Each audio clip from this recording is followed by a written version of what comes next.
오늘은 주의 날, 때와 시기에 관하여서 주시는 말씀 함께 은혜를 나눕니다. 때와 시기, 언제를 말하는 걸까요? 주님이 다시 오시는 주님의 강림의 날을 의미하는 것입니다. 혹시 여러분들은 주님의 부활을 믿으시나요? 아멘. 그러면 부활하신 주님이 가신 그대로 다시 오심을 믿으시나요? 아멘. 그 믿음이 우리들이 있어야 돼요. 사실은 데살로니가 전서 말씀은 계속 그 얘기를 하고 있었어요. 계속. 한번 찾아보죠. 1장 10절 한번 보세요. 데살로니가 전서 1장 10절 같이 한번 읽습니다. 시작. 또 죽은 자들 가운데서 다시 살리신 그의 아들이 하늘로부터 강림하실 것을 너희가 어떻게 기다리는지를 말하니 이는 장래에 노하시면서 우리를 건지시는 예수시니라. 아멘. 하늘로서 강림하실 것을 너희들이 기다린다고 하니 참 잘한다. 1장 이렇게 얘기했죠. 2장 19절도 한번 보세요. 2장 19절 시작. 우리의 소망이나 기쁨이나 자랑의 연료가 무엇이냐? 그가 강림하실 때에 우리 주 예수 앞에 너희가 아니냐. 아멘. 너희가 우리의 소망이고 기쁨이고 자랑거리인데 그 자랑은 지금 내가 대접받기 위한 자랑이 아니다. 주님이 다시 오셔서 주님이 강림하실 그날에 너희들이 나의 자랑거리가 될 것이다. 그날에 나의 기쁨의 증거가 너희들이 될 것이다. 아멘. 그렇게 이야기하는 거죠. 3장 13절도 같이 한번 읽습니다. 시작. 너희 마음을 굳건하게 하시고 우리 주 예수께서 그의 모든 성도와 함께 강림하실 때에 하나님 우리 아버지 앞에서 거룩함에 흠이 없게 하시기를 원하노라. 아멘. 주님이 다시 오시는 강림의 날에 그 날에 너희들의 영적인 수준, 도덕적인 수준, 주님을 사랑함의 수준이 주님이 보시기에 자랑할 만한 아름다운 믿음이 되었으면 좋겠다. 너희들의 신앙의 승부는 지금이 아니라 주님이 강림하시는 그날에 너희들의 형편이 될 거다. 그러므로 주님이 강림하시는 그날까지 너희들이 거룩함에 흠이 없기를 원한다. 4장 15절도 같이 읽습니다. 시작. 우리가 주의 말씀으로 너희에게 이것을 말하노니 주께서 강림하실 때까지 우리 살아남아 있는 자도 자는 자보다 결코 앞서지 못하리라. 아멘. 우리가 주 안에서 위로를 서로 받되 자는 자들에 관하여 어떻게 위로를 받을 것이냐고 하면은 우리 살아남은 자들이 자는 자들보다도 앞서지 못할 정도로 그들이 더 복된 사람들이라고 말씀하고 있습니다. 아직 보진 않았지만 5장 23절도 같이 읽습니다. 5장 23절 시작. 평강의 하나님이 친히 너희를 온전히 거룩하게 하시고 또 너희의 온 영과 마음과 몸이 우리 주 예수 그리스도께서 강림하실 때에 흠없게 보존되기를 원하노라. 아멘. 주님 오시는 그날까지 너희들의 신앙과 너희들의 영육 그리고 정신의 세계가 온전히 보존되기를 원한다. 자, 우리 5구절을 읽었는데 그 5구절에 공통적으로 들어가는 단어가 뭐죠? 네, 아주 공부를 잘하셨습니다. 강림이라는 단어가 계속 반복되고 있죠. 그러므로 데살로니가 전서를 정리를 하자면 이런 거예요. 너희의 믿음과 그리고 사랑과 소망을 칭찬하는데 그 소망이 주님이 강림하시는 날까지 가야 된다는 거예요. 너희들이 열심히 전도하고 그 전도의 소문이 너희의 지역뿐만이 아니라 지역 경계를 넘어 시와 도를 넘어 이웃 마을까지 이르른다 할지라도 그 열심과 믿음이 언제까지 지속되기를 원하는 거죠? 강림하시는 그날까지 지속되기를 원한다는 거예요. 즉 모든 말씀의 결론이 뭐냐고 하면은 강림하실 그날에 너희들이 자랑스러워야 돼요. 강림하실 그날에 너희들의 거룩함이 주님이 우리에게 요구하시는 거룩 정도가 되어야 되고, 주님이 다시 오시는 강림의 그날에 우리들의 영적인 상태가 주님 모시기에 합당하고 아름다운 모습이 되어야 된다, 이런 이야기죠.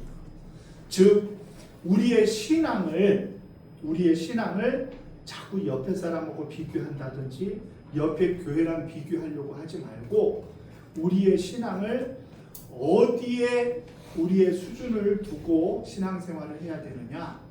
주님이 강림하시는 그날, 주님이 다시 오시는 그날, 여러분들이 믿는다니까 하는 말이에요. 믿는다니까, 아까 믿는다고 했죠? 안 믿는다 그랬으면 이거 다 건너뛰고 하려고 했는데 믿는다고 하니까 하는 소리예요.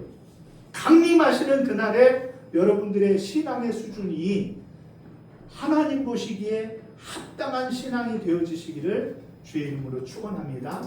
수준이 주님이 다시 오시는 그날에 어이구 수고했어 하고 서로를 안아주고 서로를 인정해주고 서로를 위로해줄 그런 만큼의 신앙이 돼야 되는 거죠. 근데 우리의 신앙의 각도가요, 주님이 강림하실 그날에 내가 합당한 믿음이 되어지도록 힘쓰고 애쓰는 사랑하는 성도님들이 되시기를 주의 이름으로 축원합니다. 데살로니가 교회는요 너무 놀라운 교회예요. 우리는 강림하시는 그날을 얼마나 사모하고 사는지 모르지만요, 데살로니가 교회는 이 강림을 너무너무 사모해서 문제가 된 교회예요. 너무 강림하시는 그날만 집착하고 그날을 기대하는 것이 그들의 삶의 모든 영역을 다 지배해 버려가지고, 바울은 그 강림하시는 날에 대한 올바른 자세를 이들에게 알려주어야 되겠다. 그래서 데살로니가서를 썼다는 것이죠. 그러므로 주님이 다시 오시는 그날을 너무 광적으로, 너무 주님이 오시는 그날을 기다리면서 우리의 일상도 다 포기해버리고 교회에만 나와서 신앙생활하고 찬양하고 예배하는 것만이 우리의 전부인 양 살아가는 영적인 광신에 빠진 그런 사람들에게 바울은 강림하실 그날에 대한 올바른 태도를 알려주시고자 데살로니가 전서를 썼다는 거죠. 그러니까 우리는 이 데살로니가 교회를 보면서 반성을 해야 돼요. 우리는 주님의 강림하실 그날을 얼마나 사모하고 있습니까? 얼마나 그날을 기대하고 있습니까? 얼마나 그날에 합당한 신앙이 되려고 애쓰고 노력하고 있습니까? 그날에 부끄러움이 없어야 되잖아요. 우리의 신앙의 시선이 강림하시는 그날에 가 있어야 돼요. 그런데 우리는 우리의 시선을 거기에 두지 못하고 지금 우리들의 삶에 두고 있는 거예요. 지금 성공해야 되고, 지금 인정받아야 되고, 지금 잘 돼야 되고, 지금 평안해야 되고, 지금 모든 걸 승부를 걸어야 되는 것처럼 지금만 생각하고 신앙생활하면은 데살로니가 교회와 같은 아름다운 믿음이 아니라, 주님이 칭찬하는 믿음이 아니라 잘못되어진 믿음으로 갈 수밖에 없다는 거예요. 우리의 삶의 모든 영역을 주님이 강림하시는 그날이라 라고 마음을 두고 다시 한번 생각해 보시기 바랍니다. 주님이 언제 강림하시죠? 언제 강림하셔요? 잘 모르시면 장로님들한테 묻는 수밖에 없어요. 잘 모르는데 어떻게 평신도한테 물을 수는 없지. 언제 주님이 강림하셔요? 응? 장로님들도 모르면 내가 얘기할 수밖에 없어. 응? 언제 주님이 강림하시는 거예요? 주님이 강림하시는 그날을 정 목사가 내가 2030년이다 선포하면 그날에는 안 와. 그래서 내가 선포를 못해. 왜냐 그러면은 내가 딱 예측해버리면은 그날은 안 온다 그랬어. 주님이 언제 오실지는 우리는 잘 알지 못해요. 그렇죠? 그러나 징조는 알 수 있어요. 징조. 그 날이 가까운 것은 알 수가 있어요. 난리와 난리의 소문이 이 땅에 가득하고 전쟁이 그치지 아니하고, 그리고 무엇보다도 중요한 것이 하나님의 복음이 온 나라, 온 열방, 온 백성에게 전파되어지는 그날이 되어지면은 그날은 주님이 다시 오시는 그날이 될 거예요. 불과 몇십 년 전만 해도요 그런 날이 임할까 생각이 됐지만요 복음요 모든 지구상의 백성들에게 선포되는 그날이 임할 수도 있겠다 싶어요. 왜요? 인터넷이 발달되고 AI의 시대가 되니까요. 이제 선교도요 판도가 바뀌었어요. 예전에 선교사님들이 선교를 나가려고 하면 언어부터 배우고 문화를 체험하면서 그들에게 나아가야 되는데요.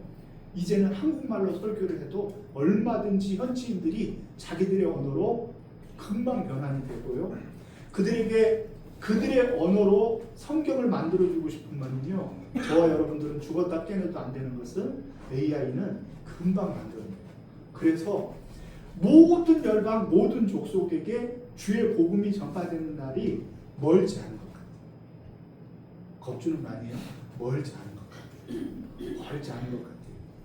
그 주님이 다시 오실 그날이 멀지 않았다 생각하고 우리를 보라고.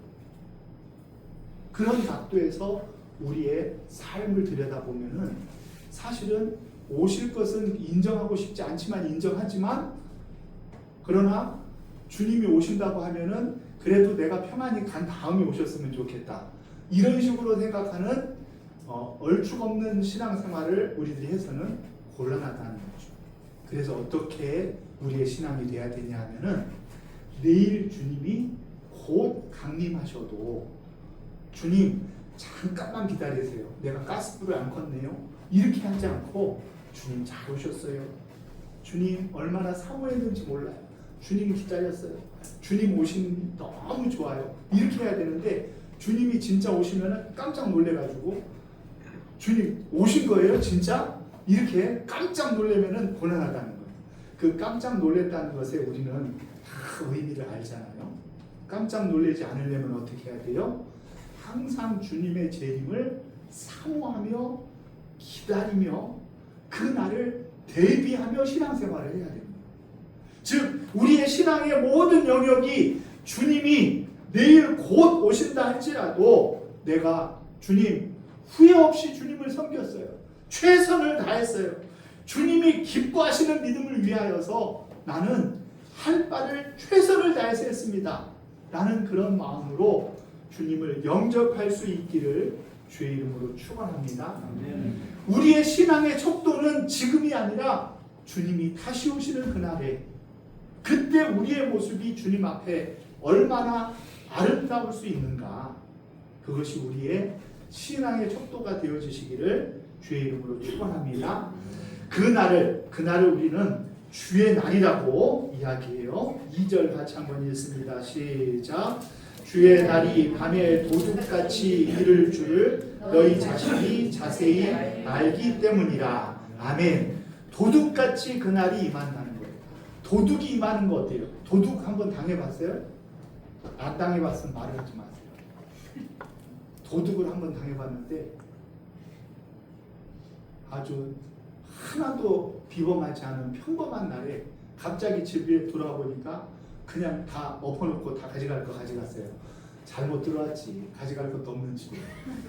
그래가지고 도둑이 들어왔는데 그거를 그 전날 예측할 수 있었겠어요? 아니면 한 일주일 전쯤 도둑이 들 것 같은데 그런 생각이 들었겠어요? 안 들어요. 그런 생각이 안 든다니까. 느닷없이 온다는 것이 도둑같이 온다는 말이에요. 그러나 느닷없이 오지만 믿는 사람에게는요 또 도둑같이처럼 또 다른 비유가 있는데 해산하는 여인의 고통, 해산의 고통이 있죠. 그 고통과 같이 주님이 오신다는 거예요. 자, 해산의 고통은 어때요? 해산의 고통 올 거 알아요, 몰라요? 알긴 알죠. 그럼 고통 안 하고 그냥 쉽게 먹으려고 그랬어요. 고통하는 건 알지요. 수술한다고 하지 말고. 고통하는 건 알지요. 그러나 그 고통이 언제 와가지고 언제 올지는 모르죠. 우리 둘째는요 성경학교 가고 있는데 제가 아주 성경학교 땀 삐질삐질 흘리고 성경학교 옛날에 7월 20일쯤 하잖아요. 21일 날 그냥 느닷없이 이제 온 거예요. 그렇잖아요. 그러니까 언제 올지는 알지만 느닷없다. 이게 예수 믿는 우리들이 갖는 재림에 대한 생각이에요. 올 것은 분명히 알아요. 우리는 믿음이 있으니까 주님 다시 오실 것을 압니다. 그런데 그것 때문에 우리들이 할 일을 못하면 돼요, 안 돼요? 올해 올 것 같으니까 우리 이번에는 그냥 모내기 하지 맙시다. 그러면 돼요, 안 돼요? 안 되죠. 왜 안 된다는 거예요? 우리는 그 날을 대비하고 살지만 그 날 때문에 우리의 일상을 잃어버려서는 곤란하다라는 거예요. 그게 왜 그러느냐 그러면은 주님이 우리를 부르시고 하늘로 이끄시잖아요. 그때 늘 자주 하는 얘기지만 두 사람이 잠을 자다가 한 사람이 들림을 받았단 말이에요. 일상을 진행하고 있는 거예요. 일상을. 두 사람이 밭을 갈다가 한 사람은 밭을 열심히 갈고 있는데 한 사람이 없어져 버렸네요. 한 사람은 들림을 받은 거예요. 두 사람이 맷돌을 가져요. 맷돌을 두 사람이 열심히 가는데 한 사람은 남고 한 사람은 들림을 받았네요. 그러면 이 모든 상황의 공통점이 뭐예요? 교회에서 열심히 주님 오실 그날을 고대했던가요? 아니면은 저기 신령한 하늘산이나 어디 오산리 금식 기도원에 가서 거기서 주여 주여 목청껏 목이 쉬도록 그렇게 기도하다가 부름을 받았나요? 어때요? 일상을 살다가 주님의 부름을 받잖아요. 일상을 살다가. 그게 중요한 거예요. 그게 성경이 우리들에게 요구하는 갑자기의 모습이에요. 갑자기. 일상을 사는 거예요. 그러니까 만약 우리들의 믿음이 주님이 곧 오실 것 같아. 그러면 어떻게 해야 되냐 그러면 더욱더 우리는 우리의 삶의 자리에서 흔들림 없이 주님을 섬기는 아름다운 신앙생활을 잘하고 있으면은 그것이 주님의 강림을 대비하는 신앙이 되어진다는 거예요. 바울은 그 얘기를 하고 싶은 거예요.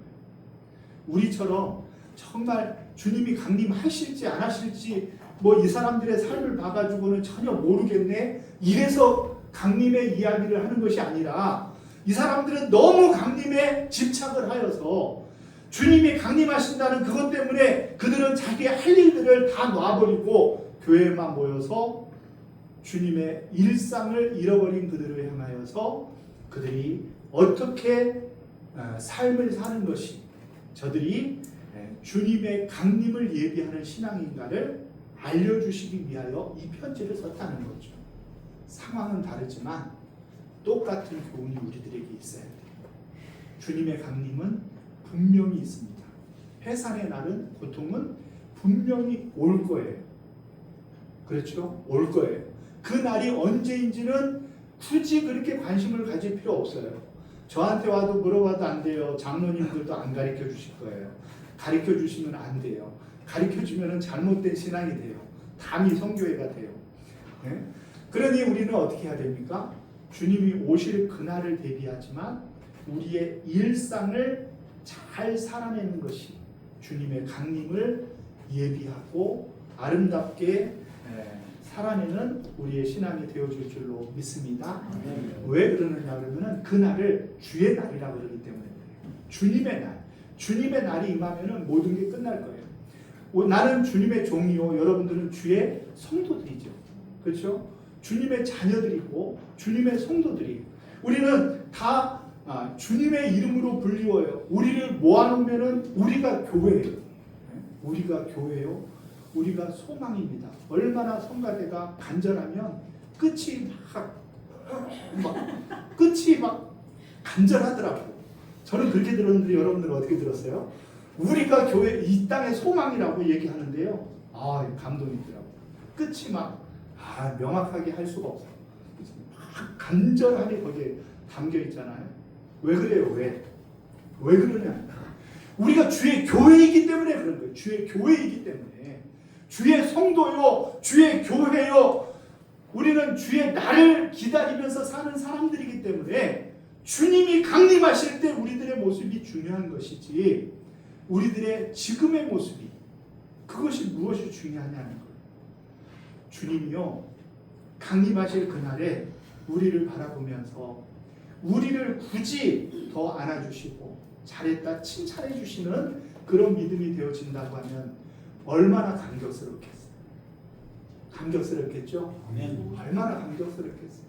주님이 우리를 알아주시고 주님이 우리를 불러주시고 우리의 이름을 다 흰돌에 써가지고 우리의 이름을 다 부를 준비를 하고 생명록에 기록을 해서 여러분들을 다 부르실 터인데 혹여 여러분들이 먼저 잠든 자면은 잠든 가운데 먼저 일어날 것이요 아직 살아있을 때 주님이 강림하시면은 주님이 부르시는 그날에 우리가 다 주님 공중에서 영접할 그날이 있을 것인데 그날에 우리는 부끄러움이 없도록 주님 앞에 임신한 여자에게 산의 고통처럼 임하는 주님의 강림을 잘 예비하시는 우리 사랑하는 교회 성도님들이 되어주시기를 주의 이름으로 축원합니다. 세상을 바라보면은 이 땅만 바라보면은 우리는 금방 힘을 잃어버릴 수밖에 없어요. 사람을 보면 우리가 주님을 바라보면서 주님께 우리의 시선을 드리고 주의 날에 주님이 다시 오신다 그랬으니 우리는 주의 성도니 그날을 사모하는 마음으로 기다릴 때에 저와 여러분들은 주님이 기뻐하는 재림의 그날에 주님을 영접하는 아름다운 믿음으로 주님 앞에 서게 되어질 줄로 믿으시기를 바랍니다.